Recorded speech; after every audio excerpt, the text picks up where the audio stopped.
துலா ராசி ரொம்ப ரொம்ப அற்புதமான ஒரு ராசி. நீதி நேர்மையோடு வாழக்கூடிய அன்பர்கள் அப்படின்னா இவங்க சொல்லலாம். உதாரணமாக இந்த ராசியை பொறுத்த வரைக்குமே சித்திரை 3-4 பாதம் முதல் சுவாதி விசாகம் 1-2-3 பாதம் வரைக்கும் இந்த ராசிக்குரிய நட்சத்திரங்கள். மேலுமே இந்த ராசியை பொறுத்த வரைக்குமே சுக்கிர பகவானே ஆளக்கூடிய ஒரு அற்புதமான ராசி. சுக்கிரன் அப்படிங்கிறவர் யார்? காதல், அழகு, கலை, யோக பாக்கியங்கள் எல்லாம் பெற்றக்கூடிய ஒரு ராசி. மேலுமே இந்த ராசியை பொறுத்த வரைக்குமே இவங்க ஒரு முடிவு எடுத்துட்டாங்க அப்படின்னா அதை எந்த காரணத்தை கொண்டுமே பின்வாங்க மாட்டாங்க. அதே மாதிரி ஒரு சமுதாயத்தில் எங்கேயுமே ஒரு சமூக அக்கறையோடு இருப்பாங்க. இவங்களை பொறுத்த வரைக்குமே தராசை அடையாளமாக கொண்டதுனால எதுலேயுமே ஒரு நீதி, நேர்மை, நியாயம் அப்படின்னு சமநிலையை விரும்பக்கூடிய ராசி அப்படின்னு சொல்லலாம். இவங்க சுக்கிரனோட ஆதிக்கத்தில் கலை உணர்வு, சினிமா, ஃபேஷன், அலங்கார பொருட்கள் மீது ரொம்ப ஈர்ப்பு அதிகம்னே சொல்லலாம். மனிதர்கள்ட்ட மட்டும் இல்லாமல் இயற்கை, பூக்கள் மீது ரொம்ப இவங்க பார்த்திங்களா அன்பாக இருப்பாங்க. சமூகத்துலேயுமே ஒரு உயர்ந்த இடத்துல இருப்பாங்க. இவங்களுடைய திருமண வாழ்க்கையை பொறுத்த வரைக்குமே கணவன் மனைவி உறவில் புரிதல் இதே மாதிரி ரொம்ப சிறப்பாக இருக்கும். அதே மாதிரி இவங்களுக்கு அதிர்ஷ்டமான நிறம்னா சிறப்பு. சிவப்பு நிறம் இவங்களுக்கு ரொம்ப ரொம்ப அதிர்ஷ்டமானதாக இருக்கும். இந்த ராசி நேயர்களுக்கு அடுத்து வரக்கூடிய நாட்கள் எப்படி இருக்குது, இவங்களுடைய குணங்கள் எப்படி இருக்கோ, மேலுமே இவங்களுடைய பலம் என்ன, இவங்களுடைய பலவீனம் என்ன, இனி வரக்கூடிய காலகட்டம் எப்போவுமே யோகமாக இருக்க இவங்க என்னென்ன விஷயத்தில் எப்படி இருக்கணும் அப்படிங்கிறத பற்றி தான் இந்த பதிவின் மூலமாக நம்ம பார்க்க போகிறோம். வீடியோ பார்த்திங்களா உங்களுக்கு ரொம்ப யூஸ்ஃபுல்லாக இருக்கும். வீடியோவை ஸ்கிப் பண்ணாமல் முழுமையாக பாருங்கள். வீடியோ பிடிச்சிருந்தால் மறக்காமல் லைக் பண்ணுங்கள். வீடியோ பிடிக்கல அப்படின்னா டிஸ்லைக் பண்ணுங்கள். மேலுமே இது போன்ற பல சுவாரஸ்யமான தகவல்களை நீங்கள் தெரிஞ்சுக்கணும் அப்படின்னாலும் மறக்காமல் மாஸ் மல்டிமீடியா சேனலை சப்ஸ்கிரைப் பண்ணிட்டு கூடவே இருக்க பெல் பட்டனையுமே ப்ரெஸ் பண்ணிட்டு வாங்க வீடியோக்குள்ளே போகலாம். துலா ராசியை ஆளும் கிரகம்தான் ராசிநாதன் சுக்கிரன். எனவே துலா ராசிக்காரர்களோட ஜாதகத்தில் சுக்கிரனோட நிலை பலவீனமாக இருந்துச்சு அப்படின்னா அவங்க வெள்ளை வைர ரத்தனத்தை அணியிறது ரொம்ப ரொம்ப நல்லது. இதன் மூலமாக இந்த ராசிக்காரருக்கு சுக்கிரன் நல்ல ஒரு பலன்களை கொடுப்பாரு. வைரங்கள் அணியக்கூடிய துலா ராசிக்காரர் காதல் திருமணத்தில் வெற்றி பெறுவாங்க.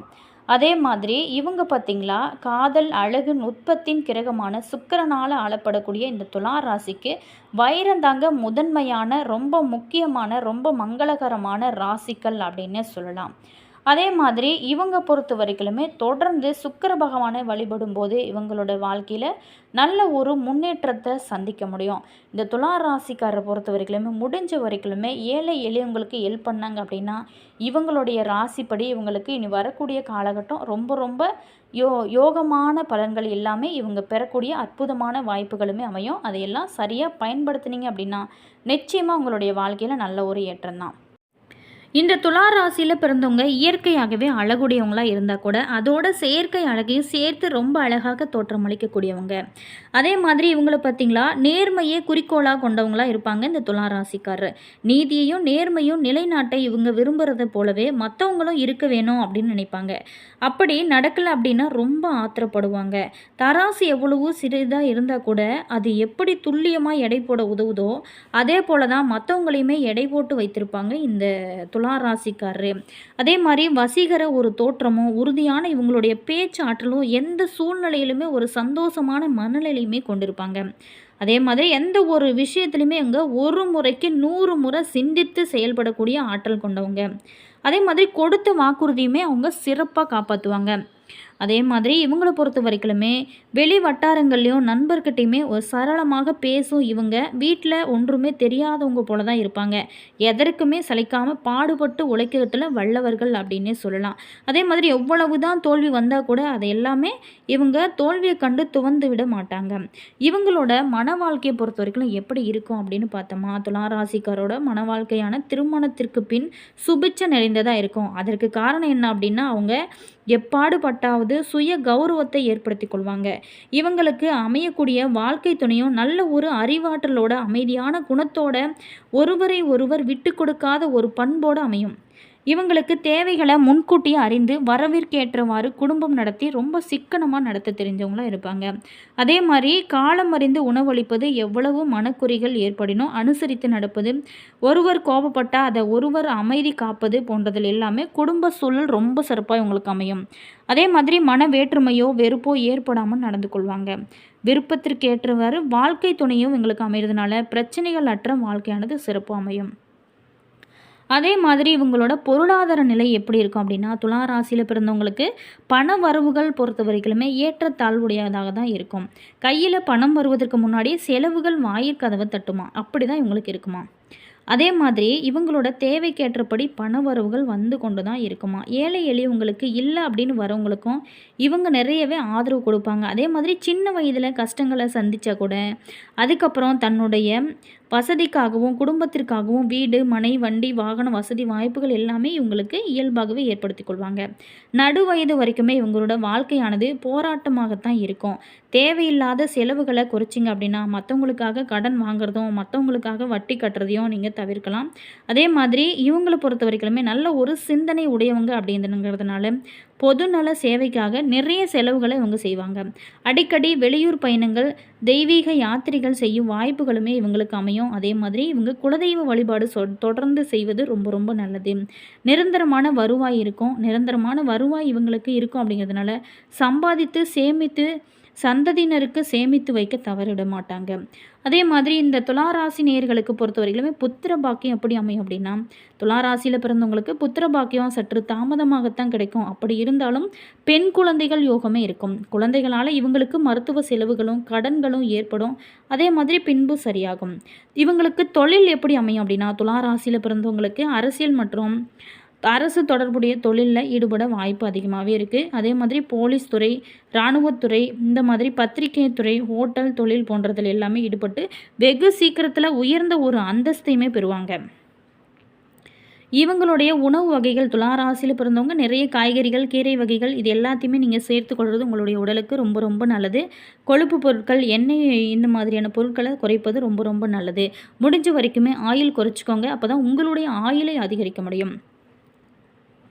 மேலுமே இவங்களுக்கு பொறுத்த வரைக்குமே கிழமை அதிர்ஷ்டமான கிழமை அப்படின்னு பார்த்தோமா வெள்ளி புதன் இது ரொம்ப ரொம்ப அதிர்ஷ்டமான நாளாக உங்களுக்கு அமையும். திசையை பொறுத்த வரைக்குமே தென்கிழக்கு திசை ரொம்ப ரொம்ப நல்லது. துலா லக்கணம் தொழில் உத்தியோக அமைப்பும் துலா லக்கணத்தில் பிறந்தவங்களுக்கு ஜீவனஸ்தானாதிபதி சந்திர பகவான். இவர் ஒரு வீட்டு ஆதிபத்தியம் கொண்டவர். சந்திரன் ஆட்சி உச்சம் பெற்று குரு போன்ற சுபகிரக சேர்க்கையோட நட்பு கிரக வீடுகளில் அமைய பெருமையானால் அந்த ஜாதகருக்கு சமுதாயத்தில் கௌரவத்தோடு வாழக்கூடிய அற்புதமான அமைப்பானது இருக்குமா. தொழில் ரீதியாக கை நிறைய சம்பாதித்து இவங்க பார்த்திங்களா சுக வாழ்க்கை வாழக்கூடிய யோகமே ஏற்பட வாய்ப்பு இருக்குது. அதே மாதிரி இந்த சந்திரன் சலகாரகன் அப்படிங்கிறதுனால அவங்க துலா லக்கணத்திற்கு 9, 12க்கு அதிபதியாக விளங்கக்கூடிய புதன் பகவானின் சேர்க்கை பெற்று 9 அல்லது 12ல் அமைய பெறுமானா அப்படின்னா அந்த ஜாதகர் கடல் கடந்து அந்நிய நாடுகளுக்கு சென்று இவங்க அந்நிய நாட்டவங்களால் உங்களுக்கு அனுகூலம் நிறையவே கிடைக்கும். அதே மாதிரி இந்த துலாம் ராசிக்காரர் எந்த இடத்துலையுமே தோளான் அப்படிங்கிற ஒரு சிறப்பை பெற்ற இவங்க கைராசி மிக்கவங்களாகவும் இருப்பாங்க. அதே மாதிரி கடமை தவறாதவங்களாகவும் இரக்க சுபாவம் அதிகம் கொண்டவங்களாகவும் இருப்பாங்க. அது மட்டும் இல்லாமல் இவங்க குபேரர் ஆகும் வாய்ப்பானது கொடுக்குவாங்க. இவங்களுக்கு கோபம் வருவது ரொம்ப சீக்கிரமாகவே எங்களுக்கு கோபம் வரும். கொஞ்சம் குறைச்சி கொண்டீங்க அப்படின்னா உங்களுக்கு நல்ல ஒரு முன்னேற்றம் தான். அதே மாதிரி வசீகர பார்வையும் கவர்ச்சியான முகத்தோற்றமும் பெற்ற இவங்க சமூகத்தில் ஒரு தனி அந்தஸ்து பெற்று விளங்கக்கூடியவங்களாக இருப்பாங்க. அதே மாதிரி மற்றவங்க தொடங்கக்கூடிய புது தொழிலுக்கு இவங்க கைராசி மிக்கவங்க இவங்க என்ற முறையில் இவங்க குத்து விளக்கு ஏற்றுறது புது கணக்கு போடுறது இந்த மாதிரியான விஷயங்களை செய்கிறது நல்ல ஒரு யோகத்தை கொடுக்கும். இவங்க ஒரு தொழிலுக்கு இவங்களே புது கணக்கு போட்டாங்க அப்படின்னா உயர்வான லாபம் இவங்களுக்கு கண்டிப்பாக ஏற்படும். அதே மாதிரி மனைவி மக்கள் பேரில் இவங்க தொழில் செய்யும்போது மகத்தான பலன்களை கண்டிப்பாக காண்பாங்க. கணவன் மனைவி சமம், குடும்பம் தொழில் அல்லது வேலை சமம், குழந்தைகள் பெற்றோர்கள் சமம், நாடும் மக்களும் சமம், எல்லாருக்குமே எல்லாமே சமம். சிறிது விலகினாலும் விதி சதி செஞ்சுவிடும். இதை விவரிப்பதே காலபுருஷ 7ஆம் வீடு அதனோட சின்னம். இவங்க வீடு அருகில் சந்தைகள் கூடும். அதே மாதிரி பொது ஜனங்கள் கூடும் அரசு அலுவலகங்கள் பெட்ரோல் பங்கு இந்த மாதிரியான நீதித்துறையில் பணி செய்கிறவங்க உங்கள் கூட இருப்பாங்க. இது மாதிரி தான் உங்களோட அமைப்பானது வாழ்க்கையானது இருக்கும். அதே மாதிரி இந்த துலா ராசி நேயர்களை பொறுத்த வரைக்குமே ரொம்ப ஒரு அற்புதமான ஒரு குணம் படைத்தவங்க. அதே மாதிரி எல்லாத்தையுமே ஒரு வாழ்க்கையை ரசித்து வாழ தெரிந்தவங்களாக இருப்பாங்க. இந்த உலகில் இவங்களுக்கு வாய்க்கக்கூடிய அனைத்துமே அனுபவித்து ரசித்து வாழ்வாங்க. உணவாக இருந்தாலும் கூட நல்ல ருசியாக இருக்க வேணும், சாப்பிடும் இடம் சுத்தமாக இருக்க வேணும் அப்படின்னு நினைப்பாங்க. பொதுவாக இவங்க ஒரு பெரிய நிறுவனத்தையோ அல்லது தொழிற்சாலையோ நடத்துனாங்க அப்படின்னா இவங்க தானாக முடிவெடுக்காம ஒரு சிறந்த நிர்வாகியை வைத்து நிர்வாகத்தினால அல்லது ஏனென்றால் துலா லக்கணத்தில் சனி உச்சம் கவனமாக இல்லை அப்படின்னா பெண்களாலும் இவங்க பார்த்திங்களா சுகம் மற்றும் யோகத்தாலும் சோம்பேறித்தனத்தாலும் பின்னடைவு ஏற்படும். லக்னாதிபதி 12ல் நீசம் இவங்களே எதிரி. சில சமயங்களில் தனக்குத்தானே சூனியம் வைத்து கொள்வதில் இவங்களுக்கு நிகர் இவங்களே அப்படின்னு சொல்லலாம்.